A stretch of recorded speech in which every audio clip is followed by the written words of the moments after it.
Welcome to The Deepest Cut, a podcast about the movement from painful experiences to meaningful music. I'm your host, Matt Connor.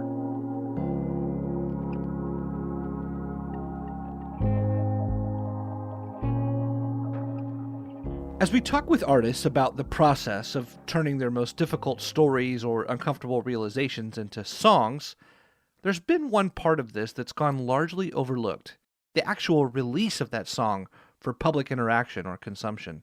It's one thing for a songwriter to put pen to paper, or maybe that's fingers to keyboard, to work through their emotions.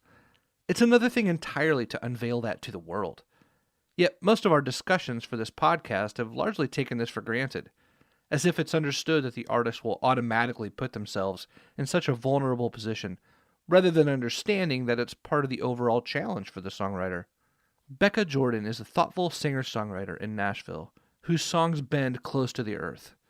By that, I mean they're grounded and relatable, even as they're also lovely and resonant. And that place where her songs meet the listener is where she says she's actually wrestling the most these days.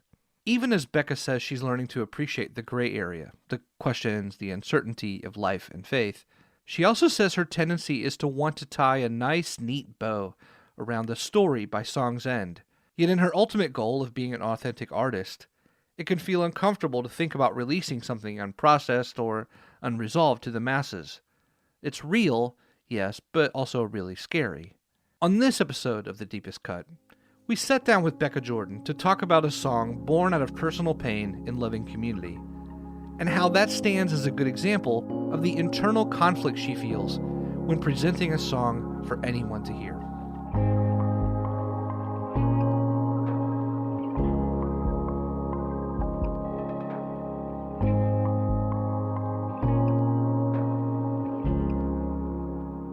Hello and welcome to The Deepest Cut. My name is Matt Connor and I'm your host. I'm just so glad to be sitting across from Becca Jordan. How are you, Becca? Good. How are you, Matt? I'm good. For those who have never met you or followed your music before, how do you generally describe, in Nashville, that's a part of networking and trying to introduce, how do you normally do that? That's a good question. So I've made a record in 2021, and since that time, I've been calling it lullaby pop. So if anybody asks, what's your sound, what's your style, I'm like, lullaby pop.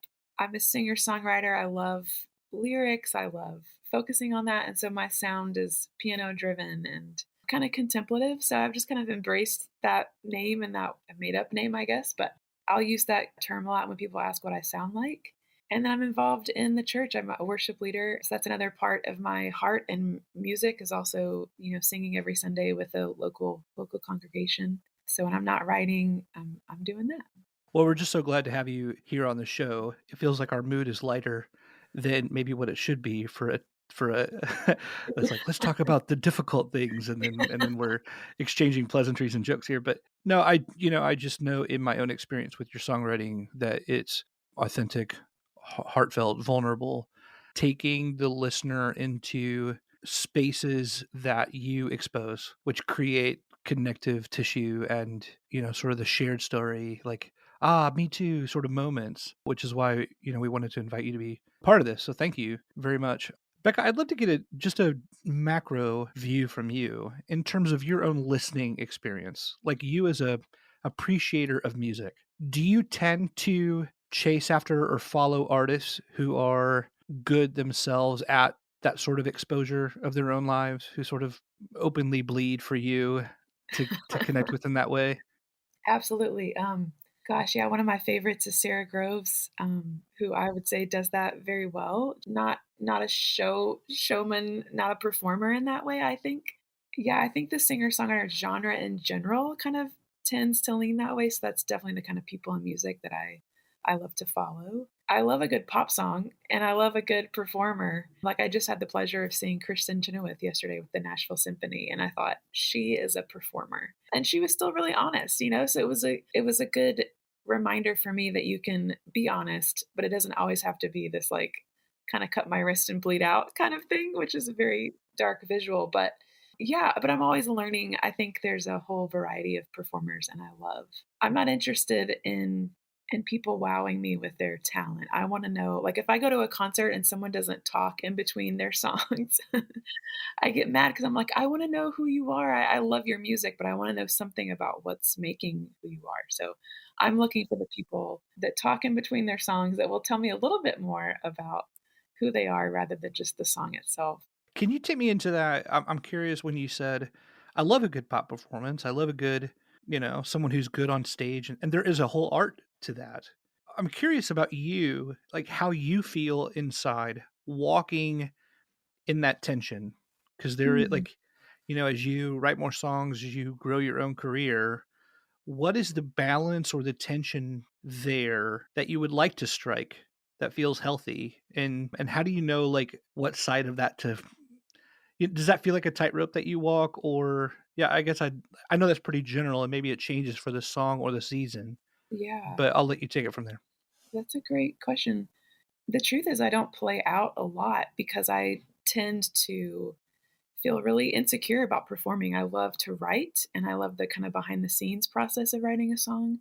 But I've learned the last, 8 or 9 years of being in the city that that's one part of the equation and gigging is a whole nother part that I'm just, it scares me. But in October last fall, I performed a show and I invited and paid my friend as a cellist to come play with me. And it's so funny that it took me so long to connect the dots of that whole show was entirely different for me because I had her with me. So when I'm performing alone and in front of someone, I feel more like I should be giving them more of myself perhaps than I maybe need to, than rather than just the performance of the song. But having her with me, it was a shared experience and I was able to be myself, but I also felt protected in some way of like I don't have to just like give them too much information. I can say this is a show that we've created together and we're going to share this together. So, yeah, that's a great question. I hope that kind of gives some insight. I've shied away from performing because I felt like I had to give. You get that. I think Brene Brown talks about that vulnerability hangover after you've shared too much, like the next day feeling like, what have I done? Yeah. And for so many years, I would feel that after I would share a song, I'd be like, what have I done? Why have I done this? I kind of bury myself back in the hole. And so I feel like I'm learning. I don't have to like there's a fine line of saying I can share really honestly, but I don't have to, perhaps vulnerability hangover might always be with me, but I don't have to give up something that I don't want to give up to people just because they've and it's really honoring to have someone sit before you and say, "Tell me what you want to say. Sing me a song." It's so to me, I find it such a privilege that anyone would say like, "Yeah, you have the floor." And so I think because of that, I've been like, "I'll give you everything." And so it's like, "Oh, wait, no, I could still this is still a relationship that I can have some boundaries in." What about off the stage? Is does that remain true just even in the studio? Mm, Like, does that remain true off the stage? Can you have a vulnerability hangover just from a song itself? Like is there such a thing as too much in a song? hmm, perhaps, but I haven't found that yet.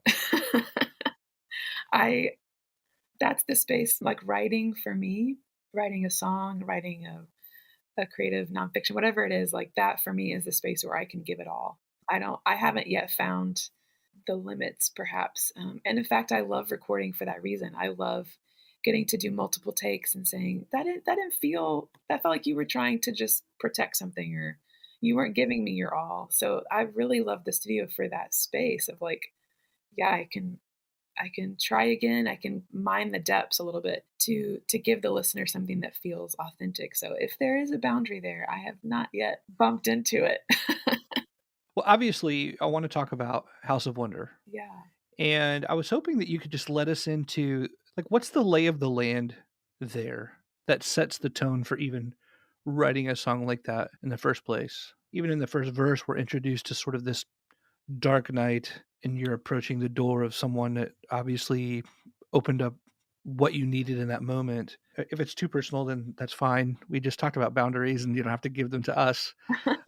But I would love to know if you're up for it, the context of even like what was going on. Yeah, this song is unique in that it was written for a very specific purpose. So, gosh, probably almost 7 years ago now, I went to a place called Labrie Fellowship, and it's a home There's several different branches. The first one was started in Switzerland. The branch that I went to was in England.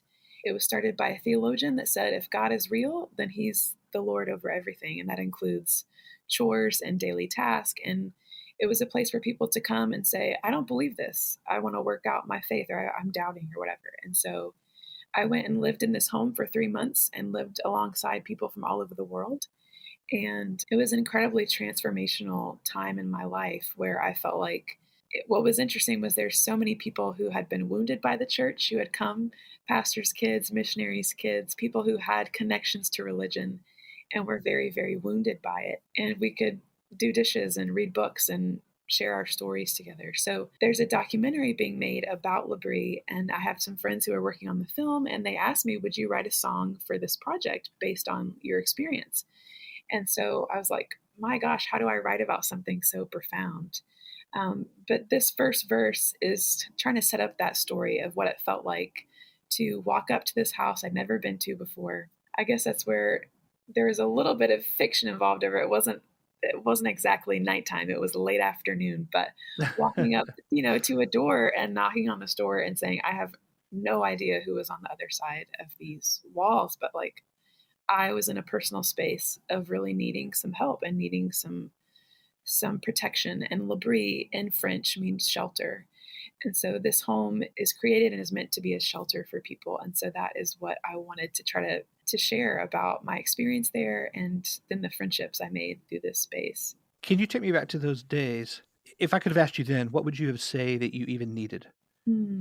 I needed freedom to be myself. I had left, I was working for a Christian organization that really kind of crushed me in many ways, made me feel like, I couldn't say or be or do certain things. So I think I was looking for freedom just to be myself, whether that's to say a word that I shouldn't say or feel something that I shouldn't feel. I think I was looking for hospitality, for someone to say, we care about you, we care about giving. I think I needed to receive. I had grown up in a Christian environment where I felt like, in order to really be a good Christian, I had to always give, and I could never be the receiving one of saying, I need some help here. So I think that was the first time in my life where I needed to learn how to receive, how to say, like, can I sit here without offering to make something or do something? And yeah, I think I was also looking for friendship to say, anybody else feel this way? I don't want to leave God and the love that I have experienced in some of these circles, but anybody else feel this way? Can anybody else relate? And I found all three of those things and more for sure. And I think that's why, yeah, this song I wanted to try to share, it centers around the table, because for me, that's where I really, not only just the metaphor of the table, but the actual table itself became the place where discussions were had, where I cried so many tears into my food, like it was just the place where life happened. And the reality is, I think I'm finding in my own faith is that it's not that complicated. It really is about sitting and eating with people. And I have experienced more connection and joy through the table in my own faith than I have in many other spaces. So When you're approached to write a song like this, do you spend some real time reflecting back on those? Do you open up a box of pictures? Do you look at old journals? Is it a memory lane kind of thing at first? it is absolutely. Sometimes I can get lost there, because you're being flooded. But I definitely pulled out old journals. I definitely looked at pictures. Yeah, it's kind of trying to place myself back and like, what did this space mean to me? What did it have? And then the interesting thing with this particular song as well is I'd had many conversations with the filmmakers and about my experience at Labrie just in general. And so there was one particular story that stood out to them that they did say, can you try to write about that specific thing? So that definitely helped me in trying to write the song. Can you tell us that story? Yeah, sure. So Labrie is comprised of students. So people like myself who just show up and want to stay there are called students. There are, I think, anywhere from like 8 to 10 people who are called workers. So these are people who have given their careers and their times to stay and host people at Labrie. So there was one particular worker, and each week they would rotate who hosted breakfast. So there would be a time of like either a poem read or something to welcome people in for breakfast. And this particular week, a worker named Lindsay was hosting breakfast. And I've never been like a punctual person in my own life here in Nashville. So, when I'm away, I wasn't that punctual either. And so on one particular morning, I'm in the bathroom with my friend brushing our teeth, getting ready to head to breakfast. And Lindsay opens the door and it's like, "What are you guys doing? Like, we are waiting for you at breakfast. Please get down there." And so I was like, "Excuse me?" I was I was so mad by this because I thought this is a shelter and I get to be myself and people are like wanting me to be at breakfast. I don't understand. So after this particular breakfast, I pulled her aside and said, "Hey, can we talk? Like, what was up with that? Like, why did you hound me or find me looking for me?" So she explains like that the idea of being together and sharing a meal, you can't that she was looking for me. She wanted me there because she missed me and she needed me to be at the table with everybody else. So it wasn't really a matter of these are the rules, which is how I interpreted it. And I'm totally a rule breaker, which is why I was so mad. Like, excuse me. It wasn't about rules, it was about my presence. But what was funny to me in that story was I still in my mind thought, you know what, I'm just going to leave it alone. Like, I'll respect her, but I won't really pursue any kind of relationship. But thankfully, through many other mutual friends over the years, we've had time to actually become friends, Lindsay and I, and where we've been able to revisit that story and talk about our own perspectives. And the filmmaker just loved that idea of being expected at a table and being wanted at the table and not being Yeah. left or forgotten about. And so what began as a attitude problem for me, really resulted in a dear friendship. And Lindsay, of all people, over the years has really taught me about the table, about serving, about hosting, about hospitality, about my presence matters. And whether I'm mad or frustrated, like she wanted me there. And so that was the story that I tried to center on for this song. Was it difficult to write this? Is it difficult for you to channel frustrating experiences, difficult experiences, traumatic experiences into song? Or is that like, oh no, that's the good part? Both. I think it's both. I think I love, mining the depths of an experience and how I felt.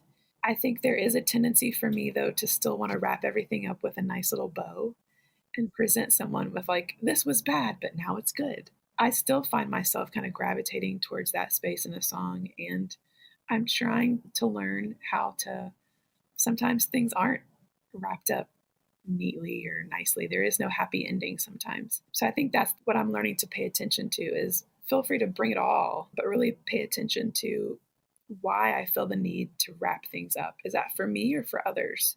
Because I think in my own life, I'm becoming more comfortable with mystery and things not always ending well, but I still feel some kind of responsibility as an artist or as someone who thinks like, who will hear this? I still think like, no, they need to know that that things there are happy endings. So I don't know if that makes sense, but I'm trying to practice that balance of like, is this for me or for them? If I'm learning to be more and more okay with mystery, then maybe I can leave this for the listener as well.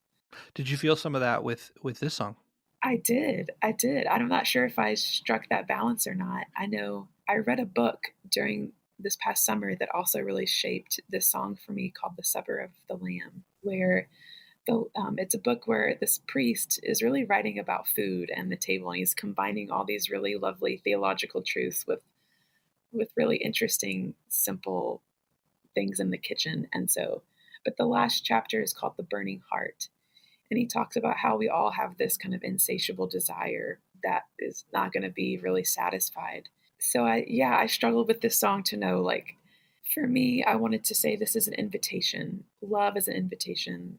Art is an invitation. I think God is an invitation, and we don't really know what's on the other side of that unless we just kind of step in. So I don't know that I think I still did kind of wrap it up maybe in a nice, neat bow, but yeah. Well, it's not that the bow's not needed ever. Right. Yeah. Why my propensity to think there's a bow needed on things, I don't know, but Well, I love it. I love that story. Becca, I'd love to have you introduce your song for the listener as we go forward. absolutely. Thank you all for listening to this podcast, and please listen and enjoy this song of mine called House of Wonder.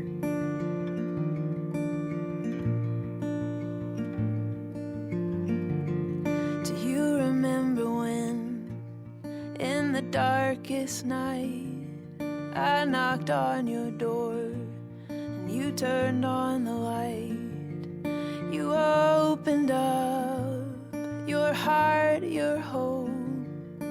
You welcomed me inside so that I would know I belong. When the sun came up, I was still in bed. You came running in to tell me there was bread and tea and jam. So you left your seat. You wanted me to join you at the humble feast.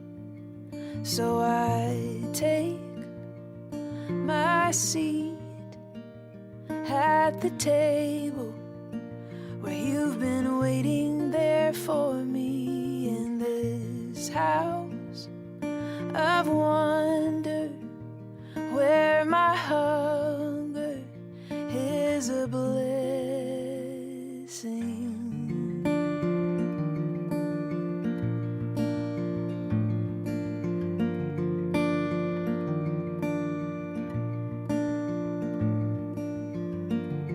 So we passed the peace while I passed the toast.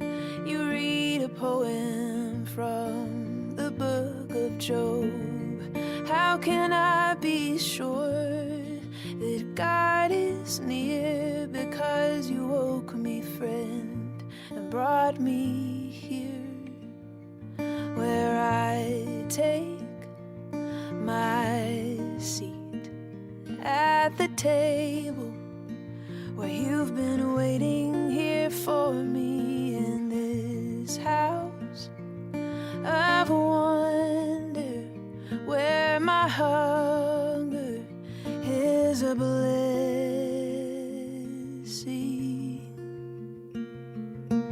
I come with a heart on fire, all that I am, all my desire. Love is not abstraction in isolation, but a real inconvenient kind of invitation.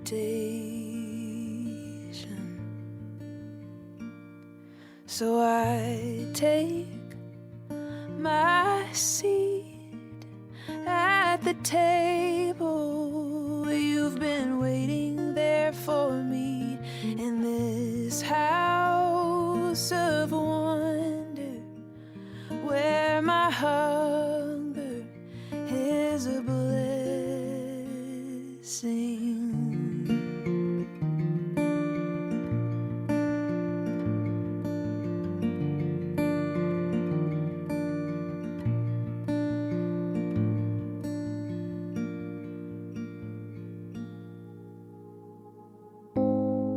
You've been listening to The Deepest Cut, part of the Rabbit Room Podcast Network. Audio production and theme music by Isaac Vining. Logo and identity work by Meg Cook. The Deepest Cut was created and hosted by me, Matt Connor. Thank you so much for listening.